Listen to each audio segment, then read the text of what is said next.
오래전부터 서울, 인천과 더불어 수도권의 한 축을 담당했던 수원. 특히 조선시대에는 왕권 강화와 조선 개혁의 핵심 도시로서 수원 화성이 건축되기도 했는데요. 현재는 유네스코가 지정한 한국의 세계문화유산 중 하나로 많은 관광객이 찾는 수원시의 대표적인 랜드마크가 되었죠. 이렇듯 수원은 오늘날 역사의 산실이자 관광 명소로 각광받고 있지만 사실 이곳은 메리 스크랜턴 선교사의 흔적과 더불어 과거 죽기까지 신앙을 버리지 않은 사람들과 민족의 독립 그리고 교육에 앞장선 이들의 이야기가 숨어있는 곳이기도 한데요. 과연 이곳에 어떤 기독교 역사가 숨쉬고 있을지 함께 만나러 가볼까요?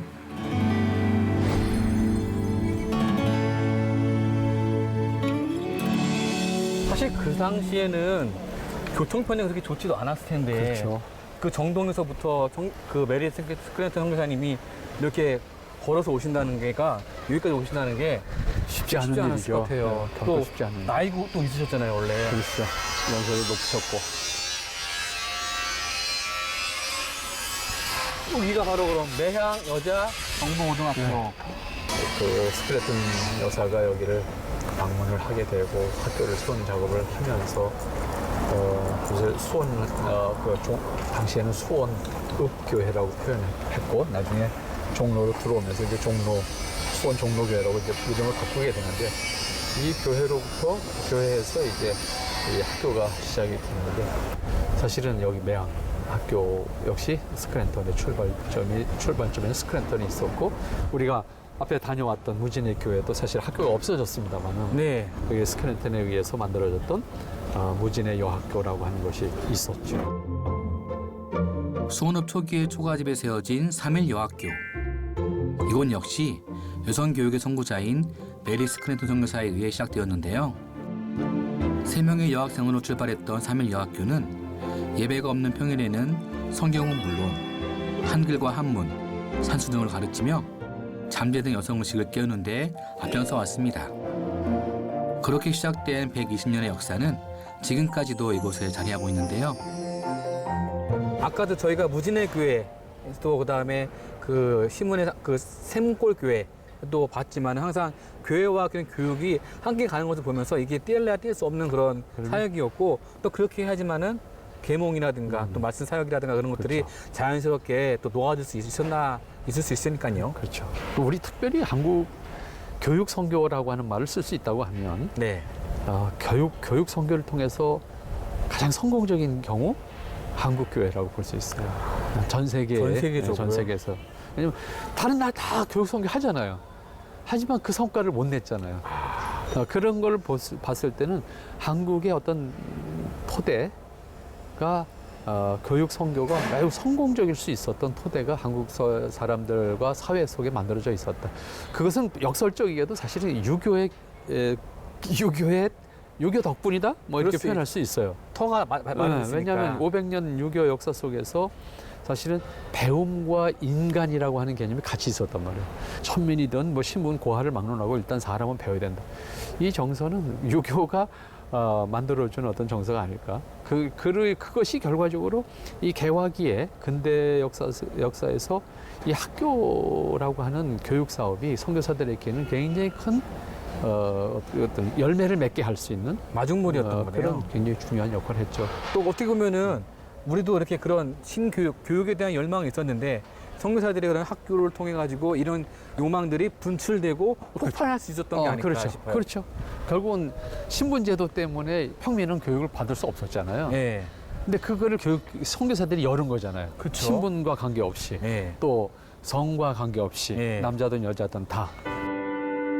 칠판이 없어 땅바닥에 글을 써야 할 정도로 여의치 않은 상황 속에서도 배움에 대한 갈망으로 몰려든 수많은 학생들. 이처럼 선교사들의 헌신과 학생들의 열정을 통해 민족 교육의 요람으로 굳건히 자리 잡은 이곳은 오랜 시간 믿음의 인재들을 양성해 왔는데요. 여기 보니까 비석이 있어요. 네, 이게 이제 굳이 말하면 이제 스크랜턴 선교사 이후에 스크랜턴 선교사가 발세한 다음에 네.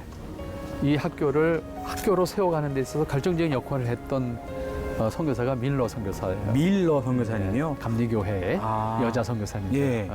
여자 선교사님인데 이분의 역할이 컸죠.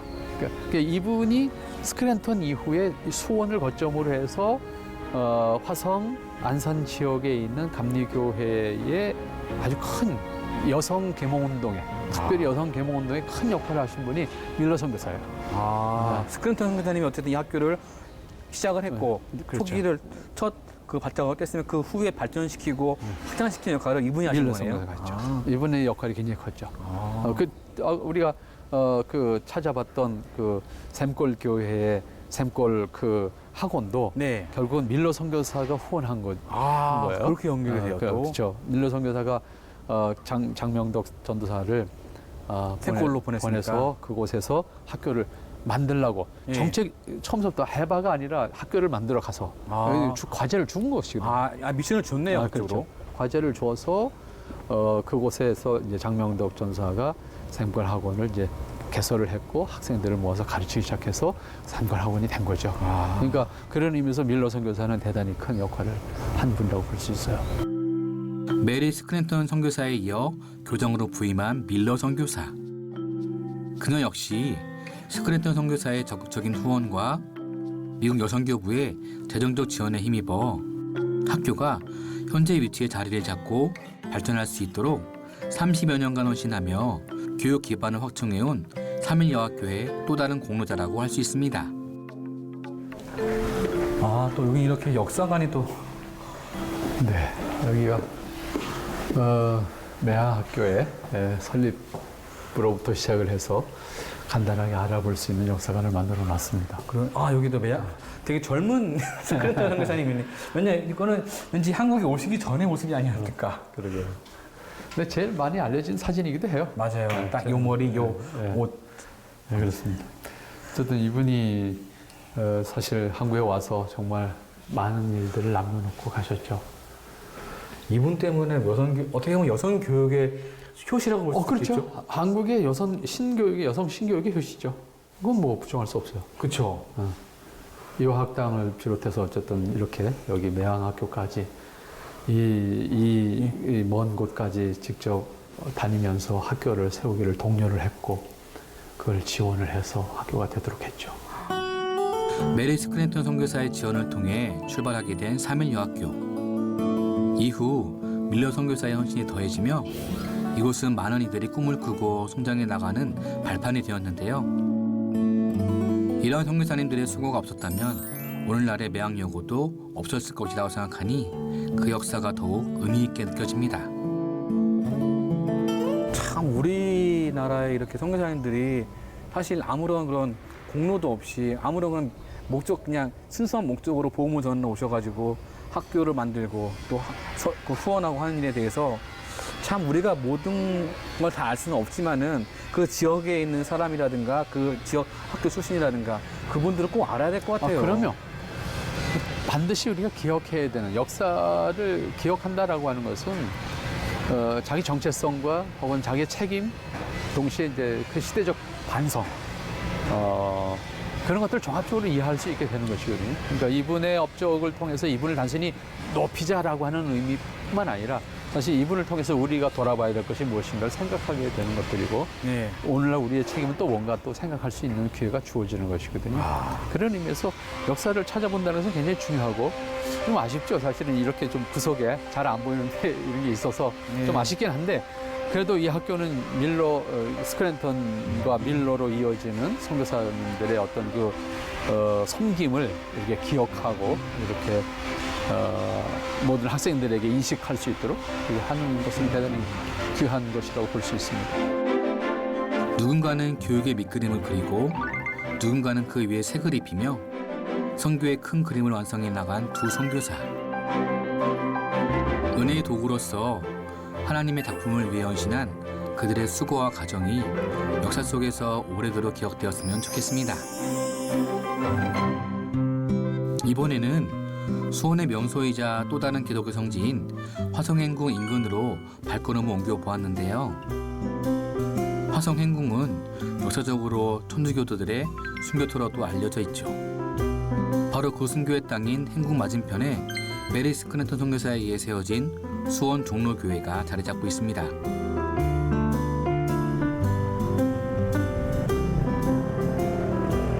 요즘 여기가 수원이고 수원에서 또 유명한 것 중에 하나가 수원 화성이잖아요. 네, 근데 또 화성 행궁 앞에 또 우리가 또 가야 할 또 중요한 그러게요. 교회가 있습니다. 네. 화성 뭐 우리가 보통 종로 그러면 서울에만 종로 있다고 생각하는데 네. 이 화성에도 사실은 종로가 있거든요. 아, 저도 특이했어요. 수원 종로교라고 그래가지고 여기가 종로가 아니 여기 서울이 아닌데라고 했거든요. 그래서 행궁이 여기 생기면서 네. 종각이 생겼고 네. 그래서 서울과 같이 종로라고 하는 거리가 이제 만들어졌죠. 아. 우리 수원 종로교회는 정말 한강 이남의 모체라고 할 수 있을 정도로 역사가 깊은 교회입니다. 나무가 뿌리가 있듯이 모든 교회들의 어떤 출발이나 뿌리가 있을 터인데 우리 수원 장날이 되었던 1894년 3월 19일에 그때 메리 스크랜턴 여사와 그리고 이경숙 전도부인 이 두 분이 이 수원을 방문하셨습니다. 그때 기독교 서적을 판매하면서 복음을 전하게 되는데 이곳에서 유숙하고 떠나시게 됩니다. 사실은 이 수원 지방, 수원, 안양, 화성 인근 중심을 해서 사실은 이 수원 교회가 상당히 일찍 복음을 전도하기 시작했지만 교회가 성립되는 것은 좀 늦었어요. 아, 그래요? 그래서 다른 지역에 비해서 아주 빠른 출발점을 가진 것은 아니에요. 하지만 전도 시점부터 생각한다고 하면 여기 1892년부터 전도를 시작했으니까요, 실제적으로. 그러니까 꽤 일찍 시작되었음에도 불구하고 수원이라고 하는 특성 때문에 사실은 빨리 성립되지는 못했어요, 공동체가. 그 이유는 역시 행궁이 있다 보니 여기는 관찰사의 감독이 엄격했어요. 그리고 주민들의 의식도 다른 지역하고 좀 달랐고요. 그래서 사실은 외국 종교가 들어와서 이렇게 받아들여지기까지는 상당히 어려움이 있었던 그런 곳이라고 볼 수가 있지 않겠나 생각됩니다. 그럼에도 불구하고 이곳에 어쨌든 교회가 세워지기까지는 많은 과정들, 많은 분들의 어떤 수고, 노력이 있었다 이렇게 볼 수 있겠고 또 그 과정 속에는 정말 이 수원을 복음화하기 위한 선교적 열정이라고 하는 것이 대단히 오랫동안 반복해서 지속됐다 이렇게 볼 수 있고 그 열매로 맺어진 것이 여기 지금은 이제 수원 종로 교회라고 표현하고 있습니다만은 당시에는 수원 읍교회 네. 이렇게 표현했습니다. 그래서 수원 교회라고도 보통 통칭하기도 했고요. 그래서 수원 교회가 만들어지게 됐습니다. 그 이후에 1901년에 스웨러 선교사가 당시에 내리교회 이명숙 권사님을 파송하여서 이곳에 저 위쪽에 북문 쪽에 보시동에 13칸의 집을 빌려서 교회를 세우게 됩니다. 이것이 건물로서의 또 첫 교회입니다. 이후에 이제 학교 사역을 하게 되는데 그 다음에 1902년에 남자 매일학교, 여자 매일학교를 순서대로 시작하게 됩니다. 남자 매일학교는 베크 선교사, 여자 매일학교가 메리 스크랜턴 여사의 도움과 지원으로 학교 사역을 하게 됩니다. 특이한 게 교회 역사관이 오픈되어 있어요. 그러게 이 교회가 가지고 있는 또 다른 특이점이라고 할란가? 네. 그런 것 같습니다. 아니 들어와 보니까는 카페 분위기도 나고 되게 네. 밝은데 여러 가지 이렇게 정리되어 있는 사료가 1890년대부터 그럼 이 교회가 1890년대에 세워진 교회인가 봐요? 그러니까 아까 앞에서 말씀드렸던 것처럼 사실은 복음 전도는 일찍 시작했어요. 1892년에 네. 유치겸이라고 하는 분을 이제 배재학당의 선생님이셨는데 그분을 이곳에 이제 전도사로 파송을 해서 이쪽에 복음 전하는 일을 하도록 했는데 그때 결정적으로 사실은 이명숙 전도사라고 하는 분을 여기에 파송을 하게 되는데 저분의 역할이 저분은 여기뿐만 아니라 사실은 전도 부인으로서의 역할을 여러 곳에서 네. 많이 하셨던 분이기도 하고 그 열매가 참 좋았어요. 그래요? 근데 그분을 여기에 전도 책임자로 이제 다시 보내게 돼요. 네. 근데 저분이 결정적으로 결국은 지금 이 수원 종로교회가 하나의 교회로 이제 자리매김하는. 출발할 수 있는 공동체를 만드는 역할을 하게 되죠. 그와 더불어서 이제 그 시점에 저분이 사실 여기 10월달 제 기억엔 10월달쯤 와요. 10월달쯤 오는데 그 이전에 무진의 교회 김동현. 이야, 저희가 처음에 왔던 김동현 전사님. 그분이 선교사들의 그 요청에 의해서 여기로 와요. 여기로 와서 땅을 사요. 우리나라 사람이니까. 우리나라 사람으로서 땅을 사는 거예요. 근데 이게 문제가 된 거예요, 이제. 왜 우리나라 사람이 우리나라 땅을 사는데 다 문제가 알게 되나요? 된 거죠, 이제. 아, 배후에는 다른 사람이 있었. 알게 됨으로써 이제 이분이 결국은 이제 당시에 수원 관찰사에 체포가 돼서 체포까지 된다고요? 그래서 이분이 뭐 유치장에 갇히게 되죠. 갇히게 돼서 결국은 이 문제를 풀어가기 위해서 알렌 공사, 당시에 알렌 선교사가 서울에 있던 알렌 선교사가 3년 정도만 이제 선교사로서 활동을 하고 나중에는 이제 신분이 바뀌잖아요. 외교관으로 바뀌잖아요. 그래서 알렌 공사라고 보통 부르는데 그러니까 알렌 공사가 나설 수밖에 없는 정도로 이제 문제가 된 일이 거예요. 커졌구나. 커졌습니다. 그래서 그렇다고 공사가 또 여기까지 내려오긴 그렇고 그러니까 존수 선교사 인천에 있는 내리교회 존수 선교사와 함께 이제 이 문제를 풀기 위해서 수원에 와요? 알렌 선교사가 오는 것이 아니라 수에라 선교사가 수에라. 당시에 이제 공주 지역 담당자. 여기 담당이었으니까 수원, 그래서 이 수에라 선교사와 존수 선교사가 직접 이제 구명 활동을 위해서 오게 되죠. 알렌 선교사를 대신해서 그래서 협상을 하는데 안 되는 거예요. 결국은 땅을 물려줄 수밖에 없었고 대신에 땅을 물려주는 것을 조건으로 하고 다른 곳으로 하는 것으로 조건으로 해서 이제 김동현 전도사는 나오게 되고 이제 무모가 되게 됐죠. 네. 그게 결정적으로 이제 어떤 그 뭐랄까 수원이 이제 어떤 그 공동체가 결속되는 어떤 구심점이 됐어요. 그래서 그 해에 이제 이명수 전사가 와서 이명수 전사가 거하는 그 집을 중심으로 해서 실제적인 모임이 시작이 됐죠. 공동체가 시작됐군요. 그래서 그런 의미에서 실제로 공동체가 출발된 것을 생각한다 그러면 1901년이 이 교회의 출발점이다 이렇게 볼 수 있겠고 전도부터 시작한다 그러면 그보다 한 10년을 더 거슬러 올라가야 되는 역사가 됩니다. 초기에 이명수 권사를 중심으로 신앙 공동체가 본격적으로 자리를 잡자 초가집을 매입해 예배당을 세우게 되었는데요. 예배당이 차고 넘칠 정도로 교인들이 몰리면서 1912년 이후부터는 종로 내거리로 터전을 옮겨 지금까지 그 자리를 굳건히 지키고 있습니다. 또 여기에서부터 정말로 하나님의 나라의 확장이 이루어졌습니다. 그것은 우리 수원 종로교회가 우리 개교회만이 아니라 이 지역에 정말 많은 교회들을 세워 나가는 그런 일을 했습니다.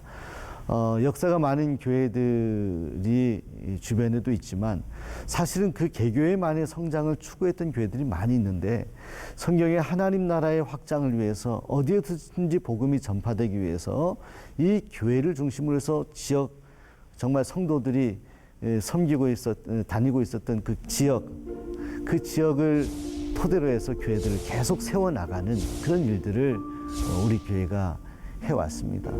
일제시대의 고색교회라고 했던 지금의 오목천교회 같은 경우를 시작으로 해서 최근에는 뭐 아프리카까지 우리가 교회를 세워나가는 이 선교 사역을 지속해서 왔습니다.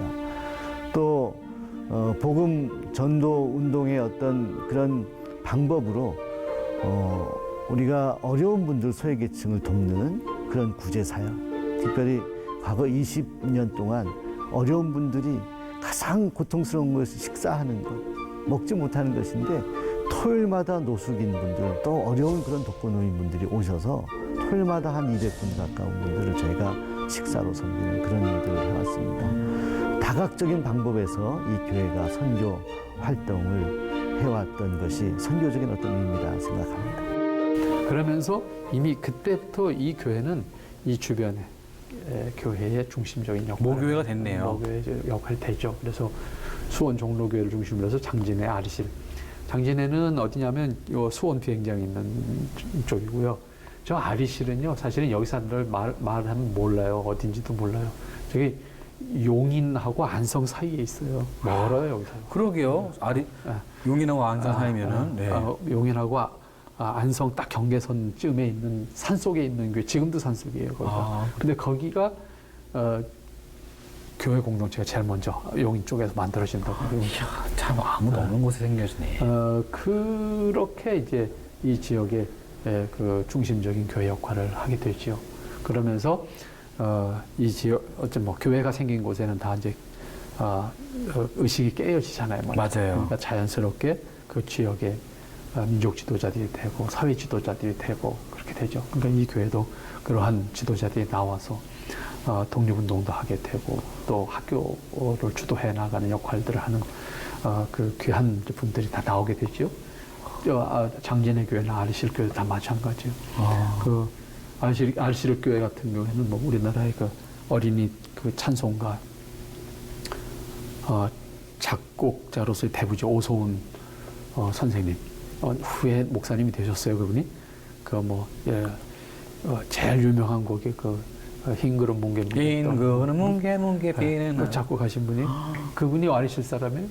교회로서는 수원 종로교회, 그렇습니다. 이전 이름은 수원읍교회, 네. 그리고 교육으로서는 매양학교, 그리고 삼일학교. 그렇죠. 이게 진짜 수원에서의 어떤 그런 근대화의 시작이었고, 그다음에 그런 문명의 단순히 시작이었네요. 그럼요. 그 출발점이 우리 종로교회예요. 그 종로교회를 처음에 네. 시작했던 또 스크래트 선교사님과 이경숙 전도사가 여기 와서 이제 활동을 하면서 예.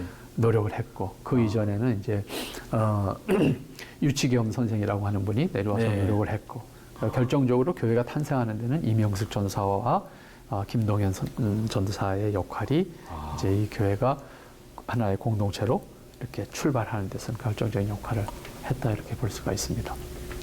교회가 세워지면서부터 남자 매일학교, 여자 매일학교, 지금도 삼일학원 또 매양학원에 총 5개 학교들이 사실 우리 교회에서부터 출발한 그런 학교들입니다.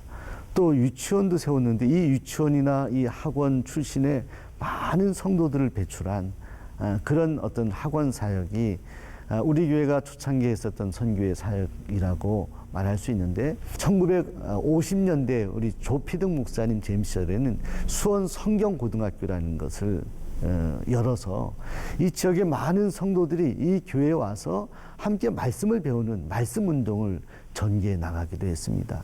이런 말씀 운동 또 우리 교회 하나님 나라 확장의 운동 또 여러 가지 선교의 어떤 그런 노력들을 담아서 저는 지금 그 선교와 여러 가지 학원 사역과 여러 가지 것들을 종합적으로 하여서 지금도 어떻게 하면 한 영혼이라도 주님께 인도할 수 있을까를 고민하며 지금도 함께 우리 성도님들하고 기도하면서 그런 귀한 사역들을 모색하며 진행하고 있습니다. 빠른 부흥과 성장을 이룬 수원 종로교회는 남녀 매일학교를 설립해 운영했는데요. 바로 그 학교가 근대 수원 교육의 효시가 된 삼일여학교와 삼일남학교입니다. 이렇게 수원 종로교회는 서울 이남 지역 선교의 산파 역할을 하며 근대 역사와 기독교의 핵심 인물들을 배치하기도 했습니다. 그 초기 수원 선교에 있어서 가장 큰 역할을 했던 선교사님들의 어떤 이름인데 그 중에서 이제 가장 역할을 많이 했던 분이 이제 수에더 선교사님이 이제 역할을 좀 많이 하셨죠. 많이 하셨고 버딕 선교사는 이 교회 땅이나 건물을 이제 확보하는 데 있어서 가장 큰 역할을 또 하신 분 가운데 한 분이고. 사실 저희는 노블은 그때 배제학당에서 한번 언급했었고 수혜로 선교사님도 사실 저도 옛날에 공주할 때 공주 지역에서 여기서 공주까지 다 가난했어요. 그러니까 이런 분들 또 버딕이라는 분도 이번에 이 교회를 통해서도 새로 알게 된 선교사님이네요. 선교사님이네요. 역시 많은 역할을 했죠. 네. 특별히 이 교회는 건물을 짓거나 이 땅을 구입할 때 다 버딕 선교사의 이름으로 등본에 버딕 선교사의 이름으로 다 등기가 돼 있었죠. 일제시대 때. 근데 어쨌든 이 수원 종로교회가 있음으로써 민족 지도자나 사회 지도자들이 등장을 하게 되잖아요. 예. 귀한 일이죠. 그러니까요. 이게 단순히 교회만 있는 게 아니라 우리 교회를 통해 가지고 우리 민족이 약간 진짜 어두웠던 민족이 글을 알게 되고 그다음에 글을 깨치게 돼 가지고 의식이 깨어나고 그다음에 민족 운동에 대한 또 나라에 대한 것들이 이게 단계적으로 한 번에 또 두세 개다 점프는 없는 것 같아요, 교수님. 하나하나씩 밟아가면서 그게 쌓여져서 지금까지 이루어지지 않았나. 근데 그 역할 중에 가장 큰 역할 중에 하나가 첫 시작이 교회였다는 거. 그렇죠. 교회에서 시작한 학교, 병원이 그 첫 계단이 됐다는 거. 그러니까 그게 지금은 뭐 다 주변에 학교 있고 병원도 다 있으니까 누구나 갈 수 있는 곳이지만 이 시대는 그게 아니었잖아요. 그러겠죠. 그러니까 교회가 가졌던 그 위치가 굉장히 컸었다.